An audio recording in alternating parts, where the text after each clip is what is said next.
So, hi. So you just heard a whole pile about Facebook, and I'm here to tell you a little bit about Pinterest. So I'm Beverly Barker. I'm a fellow of the IDM, and we're down at C55, and we're offering 10% discount on anything that you actually inquire and book about today. So that's cool. But more about what can we just tell you? Lots has been talked about Twitter and about Facebook. But there is a rising star in the world of social media that many people haven't really engaged with. And this is Pinterest.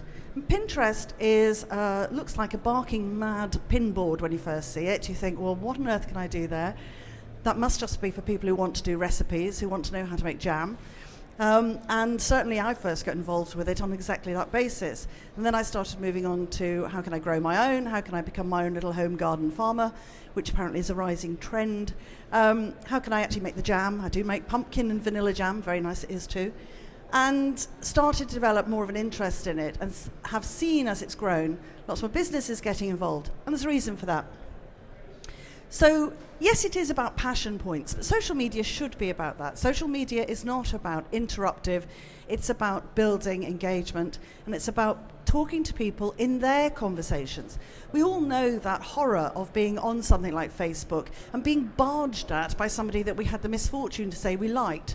So I'm chatting away with my friends about something around Halloween, and all of a sudden up comes, Blossom Hill or Patricia Cornwall, because I happen to say I like the wine or the book.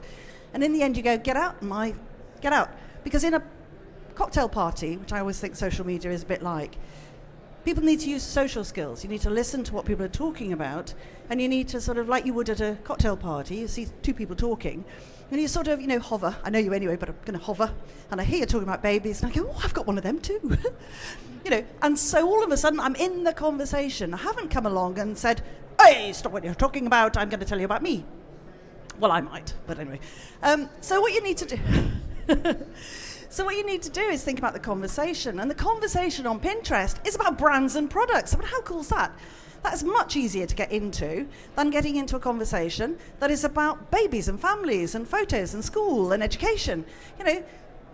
So if you are products, whether you're big company brands or whether you're small companies, product, brand, images, anything that goes with an image and an inspiration, Pinterest could be just for you. Pinterest sort of categorizes itself into themes, so gifts, populars. Is that still working? I moved it. I feel a bit like Lady Gaga here. Right. So we've got home decor, humor, technology, tattoos. So we've got all sorts of things, and that's how it's clustered. But within that, you then additionally filter yourself. So under the sort of vegetables or home or growing or kids, you might be looking at regrowing your own. I found this brilliant little tip in the summer that when you're cutting off the bottom part of your Romana lettuce, don't chuck it in the vegetable recycling, put it into a bucket of water, in a saucer of water, and it grows another lettuce. Quite remarkable. Food for free. All from Pinterest.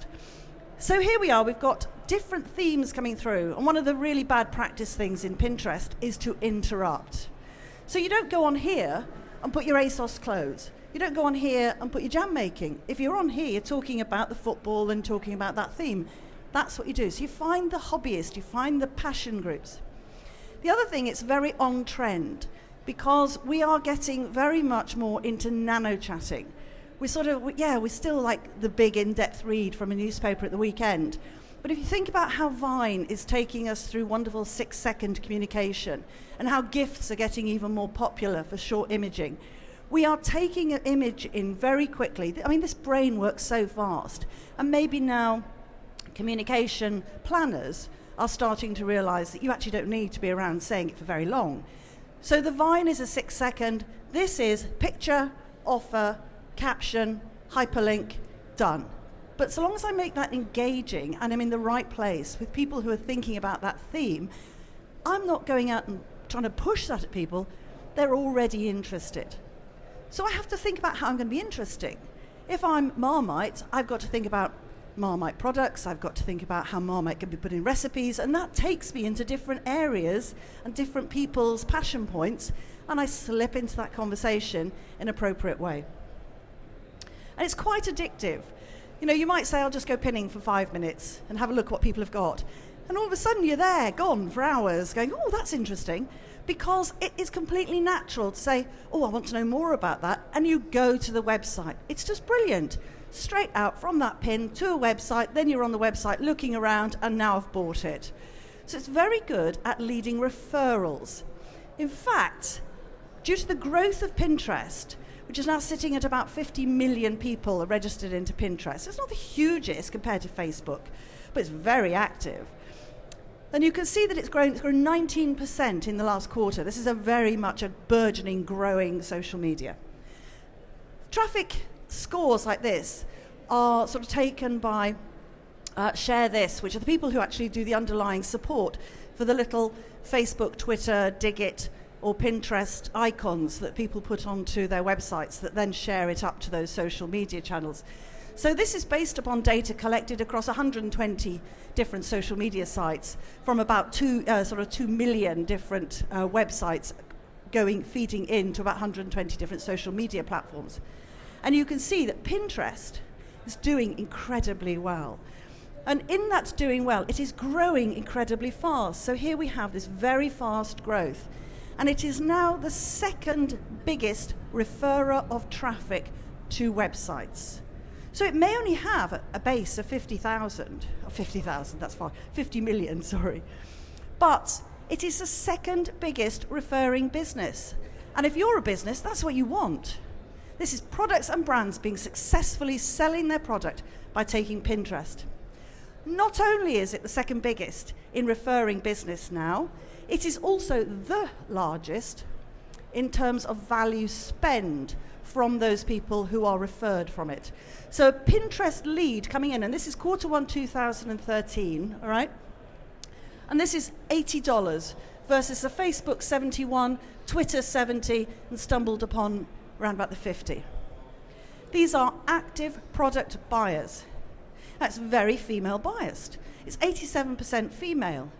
And those are very hobbyist, they're very middle market, they're very mid-income. Maybe that accounts for why they translate into so many purchasers. You're not talking about kids who are at school who haven't got any money but make up a massive amount of something like the Facebook audience. So what can it do? What it can do for you is very much take the sort of this image, a short message, and then more detail. So here we've got an example of recipes. So we've actually got the whole recipe laid out, and that gives an opportunity for you to be able to link people through to buy that product. So people like Tesco's, who are already working with apps on their Facebook pages so that you can actually see a recipe, load that product list into your basket, takes you directly to the grocery store part, and all you've got to do is either add some more product or just hit buy. You've got the same thing happening here. So this is very focused on making sure that we actually are generating good sales. What sort of things have we got? We've got a big range. The most basic is the product pin. This is at an advertising level. So product pin means that you feature your product. You then actually talk about it in a very small amount. You say exactly what it is. You don't get into excessive amounts, but you can do the pricing. And you might think, oh, that's it. Yes, I'm going to put my price up on a pin, and then what's going to happen? Next week I want to discount, and I'm left with a pin that's got the old price on it. No, they've not been that daft. What they've done is they can actually link it to real-time pricing technology. And therefore you can also link it to real-time availability. So that means that you can actually also add on to that a geolocation part about where to find this product.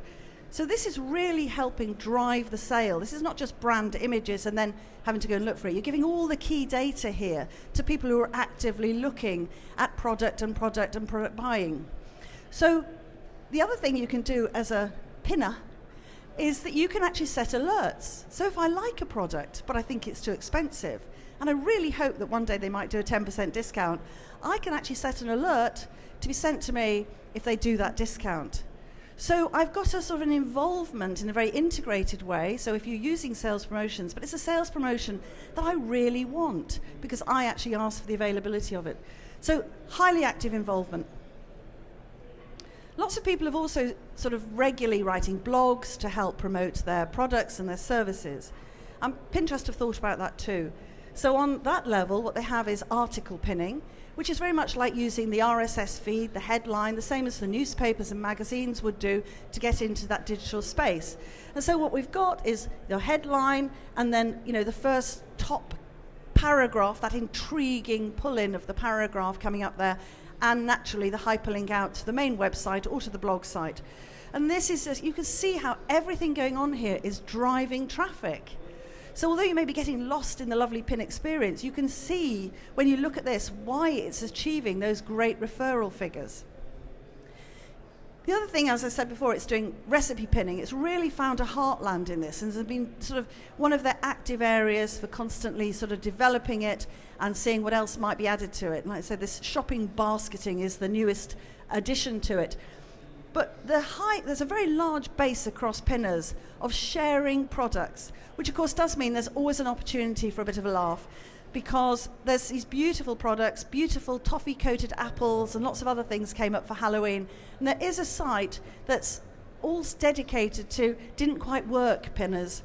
So to everything there's always a little flip side. That's quite a laugh. So if you do go and look at this, also put in things like it didn't quite work pinning.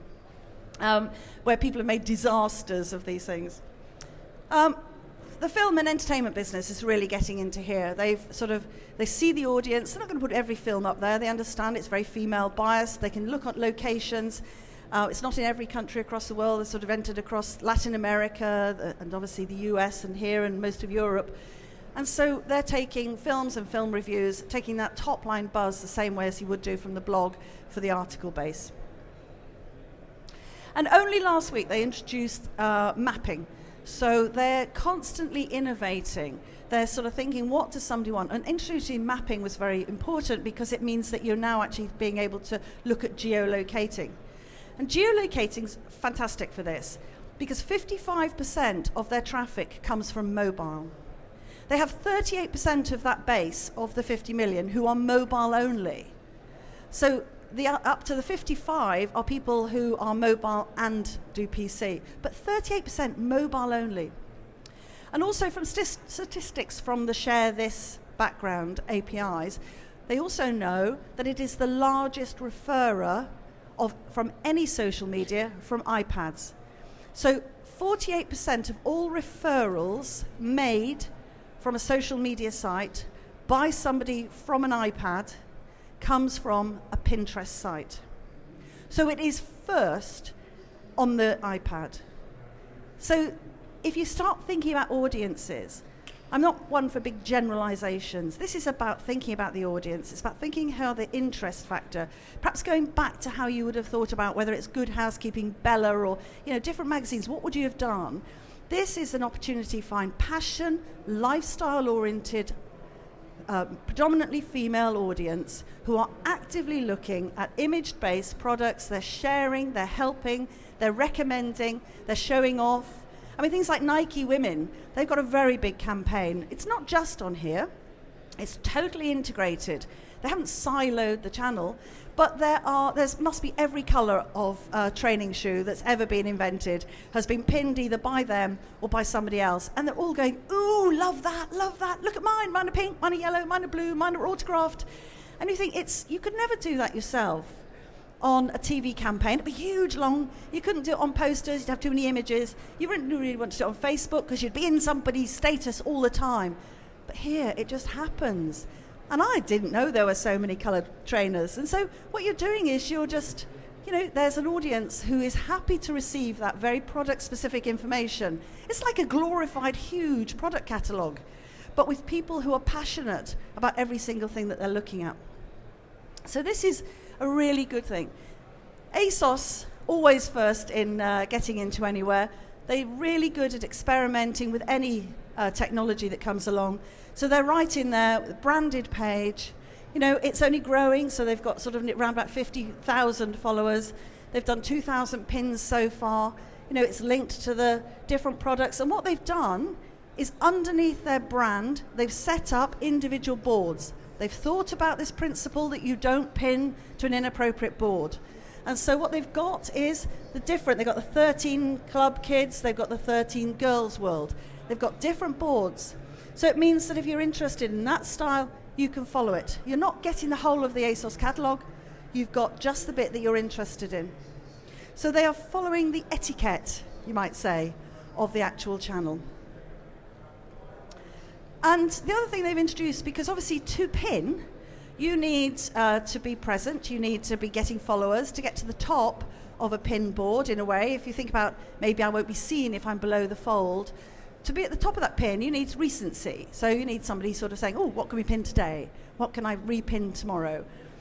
But now they've introduced, this is in the last couple of weeks, actually promoted pins. They've been trailing this in America for about a month to see whether pinners got upset with it. They're not going to start offering banners, they're not going to start offering in-play audio visual at the moment and things like that. They're offering an advertising opportunity that is exactly the same in its look and feel as if you put your effort into doing pins. So you really, what you're doing is you're pinning, but what you do is you pay an advertising fee to actually be at the top of a pin board. So rather than having to wait for your sort of likes and follows to score you up there or that recency, you can just sort of get in there. But they also have a little I button down here so that people can understand how someone's getting in. And what they're really hoping is that people will continue to follow the etiquette and really think about where they are going into when they're doing promoted pins, because that's what they're worried about, is that it will sort of undermine that whole hobbyist lifestyle, like a glorious lifestyle journal. These are glorious lifestyle pin boards. So they don't just want people to sit back passively. We're obviously playing on your iPad. They have a lot of push strategies of their own to their pinners, and so as a pinner, they know the sort of things I'm interested in. They know what I go and look at. They've got a massively well-developed analytics platform, as would Twitter, as does Facebook. They've all built that sort of optimization analytics for you to be able to work with. And so what they do as well is a little bit of push on their own. They're not pushing your advertising. What they're doing is pushing trending pinners and trending pins. So obviously what we're coming into now is the make your own Christmas decoration, because that's the sort of very nature of the pin person. There'll also be how to wrap, stuff, pluck, whatever level of turkeying needs to be done. There'll be people who will be right down there at the farmyard level and how to get your own, versus those about how to sort of make it crispier on the outside. So this will be rising trend, and these come out every week. But I was given the option, did I want to have a weekly, daily or monthly? So they're even in their own campaign for promotion, they're very sensitive to the audience, and they give that flexibility that I think is really important. So that's a sort of a wrap of what I think is one of the biggest rising stars. They're worth about 3.8 billion is their valuation at the moment, and their growth capital they've borrowed in funding so far is about 600 million. So they have invested in this product, and as far as I know, they're not looking to sell. But who can tell? If I was worth 3.8 billion, I might do. But so, has anyone got any questions? I have no idea what the time is. I know we were overrunning, and I was tasked with trying to pull us back on the schedule. So, anyone know what the time? I don't know what the time is. Anyone questions? No? Cool. Well, I hope that helped. Do pop along to the IDM web stand. It was C55. And we do courses on not only Pinterest, but we do courses on Facebook, social media, Google Analytics. We do introduction awards in data discovery. We do certificates in digital marketing, digital and direct marketing. We do diplomas, so a higher level, more strategic in digital and direct marketing as well. We are available for in-company training, so we can come in and look at, if you know a huge amount about marketing, but the words DSP and you don't mean anything to you, and you're not sure about how the DSP buy side works these days, and you really don't want to sort of, you don't want to get these little kids who are working for you know a bit of jargon you don't, we can come in and do in-company one-to-ones as well. And we do find a lot of small business owners and seniors, they know the market really well. All they want is a little afternoons one-to-one just for that top-up level. So we're very much into doing that as well. So have a look at our website. If you're at university, there are free resources, which is under the banner of You Are the Brand. So if you're a student, get on there at You Are the Brand if he wants to help you with your marketing modules or your business modules. And we also have the opportunity for you to, if you are students, to come along to our summer school. So we have 2 summer schools. One is a general week of summer schooling where we have agencies and database companies and the trainers come in and over 3 or 4 days teach you different elements of digital and direct.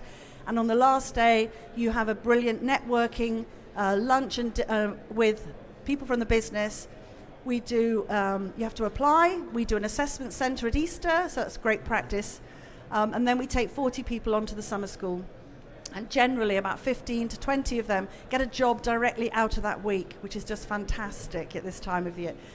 The data discovery workshop is going to be in April. That again is for students, and we're looking for mathematicians, statisticians, psychologists, sociologists, not just people who are studying marketing and business.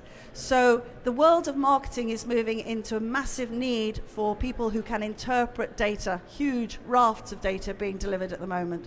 So if you have a friend who's got a child, student age, who's doing marketing, stats or anything else, get them to look at the IDM website. It's free, it's 3 days. It's working with people who are in data, and they come along, they will see how data is used in business. They will do some data analytics. They will see how insight is applied to marketing programs. And again, they will have a networking evening with data employers, and they will have the opportunity, hopefully, for getting some jobs as well. Okay? So thank you very much.